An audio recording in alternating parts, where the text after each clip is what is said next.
mais qui est allé au contact, parfois chahuté d'ailleurs, questionné sur tous les sujets, y compris par des gilets jaunes qui ne lui ont rien épargné. On va retrouver Mathieu Desmoulins sur place.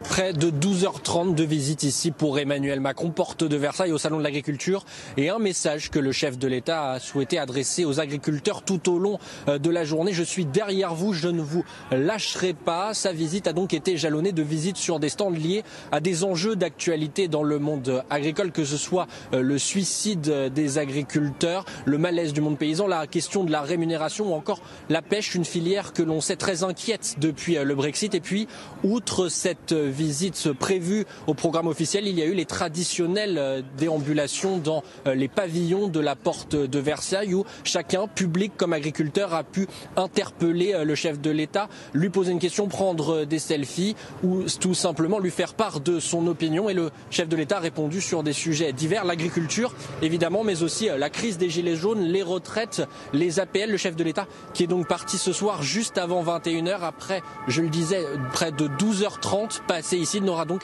pas réussi à battre son record qu'il avait établi l'année dernière. Il avait passé près de 14 heures sur le Salon de l'Agriculture.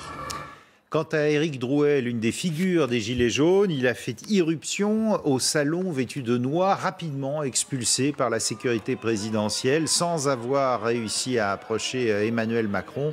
Et il a été d'ailleurs placé en garde à vue pour rébellion.